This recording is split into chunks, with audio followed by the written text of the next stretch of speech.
नमस्कार। अगर एक अच्छी प्रतिष्ठित सरकारी कंपनी में करियर बनाने की सोच रहे हैं तो ये जानकारी आपके लिए ही है।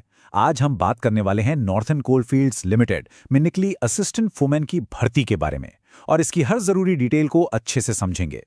तो होता क्या है ना कि सरकारी नौकरी के जो विज्ञापन होते हैं वो कभी-कभी थोड़े मुश्किल लगते हैं समझने में। तो बस इसीलिए हम यहाँ हैं। इस विज्ञापन की हर जरूरी बात को एक-एक करके बिल्कुल आसान भाषा में समझेंगे ताकि कोई भी कंफ्यूजन ना रहे और कोई भी जरूरी जानकारी हमसे छूट ना जाए। तो सबसे पहली और सबसे बड़ी बात, कुल मिलाकर 270 पद हैं। ये एक काफी अच्छा नंबर है, जिसका मतलब है कि बहुत से योग्य उम्मीदवारों के लिए ये एक सुनहरा मौका हो सकता है। अच्छा, तो इस पूरे मौके को ठीक से समझने के लिए हमने इसे 5 हिस्सों में बांटा है। पहले देखेंगे कि ये अवसर असल में है क्या, फिर जानेंगे कि कौन-कौन इसके लिए योग्य है। इसके बाद जरूरी तारीखें और फीस देखेंगे, फिर समझेंगे कि सिलेक्शन कैसे होगा और आखिर में ऑनलाइन अप्लाई करने का तरीका भी जानेंगे। तो चलिए पहले सेक्शन से शुरुआत करते हैं। इसमें हम ये जानेंगे कि असिस्टेंट फोरमैन की पोस्ट आखिर है क्या, काम कहाँ होगा और सबसे ज़रूरी सैलरी कितनी मिलेगी। तो देखिए, ये जो पद है यह है असिस्टेंट फोरमैन ट्रेनी का और आपकी नियुक्ति होगी नॉर्दर्न कोलफील्ड्स लिमिटेड में, जो कि भारत सरकार की एक मिनी रत्न कंपनी है। मतलब एक बहुत ही स्थिर और सम्मानित संस्थान है। जॉब लोकेशन की बात करें तो पोस्टिंग उत्तर प्रदेश के सोनभद्र या मध्य प्रदेश के सिंगरौली जिले में होगी। अच्छा, अब बात करते हैं उस चीज की जिसका सबको इंतजार रहता है, यानी कि सैलरी की। और यही इस पद का एक बहुत बड़ा आकर्षण है। देखिए, ये एक ग्रेड सी पोस्ट है और इसके लिए जो शुरुआती बेसिक पे है वो है 47,330 रुपए हर महीने।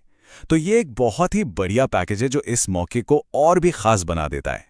चलिए अब आते हैं दूसरे और शायद सबसे जरूरी हिस्से पर, और वो है एलिजिबिलिटी यानी कि पात्रता। आइए देखते हैं कि इस पद के लिए कौन-कौन अप्लाई कर सकता है। तो देखिए, सभी आवेदकों के लिए 2 बेसिक एजुकेशनल क्वालिफिकेशंस जरूरी हैं। पहला तो ये कि 10वीं पास होना चाहिए और दूसरा किसी भी रिलेटेड फील्ड में 3 साल का इंजीनियरिंग डिप्लोमा होना चाहिए। अब उम्र की बात कर लेते हैं। जो भी जनरल कैटेगरी के आवेदक हैं उनके लिए अप्लाई करने की जो लास्ट डेट है उस तारीख तक उम्र 30 साल से ज्यादा नहीं होनी चाहिए। हाँ, लेकिन उम्र में छूट का भी प्रावधान है। जो आरक्षित श्रेणियां हैं, जैसे कि ओबीसी के लिए 3 साल, एससी एसटी के लिए 5 साल और जो दिव्यांग उम्मीदवार हैं उनके लिए 10 साल की छूट दी जाएगी। ठीक है, अब एप्लीकेशन से जुड़ी कुछ और प्रैक्टिकल बातों पर आते हैं, जैसे कि एप्लीकेशन फीस कितनी है और सबसे ज़रूरी आखिरी तारीख क्या है। एप्लीकेशन फीस की बात करें तो जनरल, ओबीसी और ईडब्ल्यूएस कैटेगरी के लिए ये जीएसटी मिलाकर 1180 रुपए हैं। लेकिन यहाँ एक अच्छी बात यह है कि एससी, एसटी और दिव्यांग उम्मीदवारों को कोई फीस नहीं देनी है। उनके लिए ये एप्लीकेशन बिल्कुल फ्री है। और ये तारीख, इसे तो कहीं अच्छे से नोट कर लीजिए। अप्लाई करने की आखिरी तारीख है 5 मार्च 2026। इसके बाद कोई भी एप्लीकेशन एक्सेप्ट नहीं की जाएगी। ठीक है, तो फॉर्म भर दिया, उसके बाद क्या होगा? चलिए अब सिलेक्शन प्रोसेस को समझते हैं कि उम्मीदवारों को चुना कैसे जाएगा। सिलेक्शन का तरीका बहुत ही सीधा और साफ है। इसके लिए सिर्फ एक कंप्यूटर बेस्ड टेस्ट होगा। इसी टेस्ट में जैसा आपका परफॉर्मेंस होगा उसी के आधार पर फाइनल मेरिट लिस्ट तैयार की जाएगी। अच्छा, जब सिलेक्शन हो जाएगा उसके बाद एक ट्रेनिंग पीरियड भी होगा।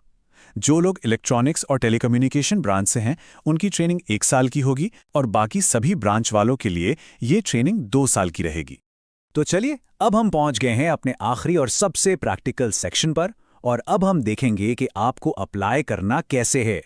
एक बात का खास ध्यान रखना है कि एप्लीकेशन सिर्फ ऑनलाइन ही होगी और इसके लिए आपको इनकी ऑफिशियल वेबसाइट nclcil.in पर जाना होगा।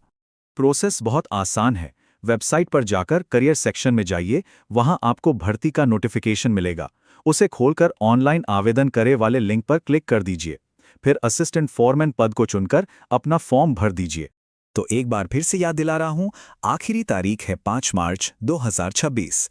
अगर आप इसके लिए एलिजिबल हैं तो ये एक ऐसा मौका है जिसे हाथ से जाने नहीं देना चाहिए। तो अब ये आपको सोचना है, क्या ये मौका आपके करियर का अगला सही कदम हो सकता है? अगर जवाब हाँ है तो फिर देर मत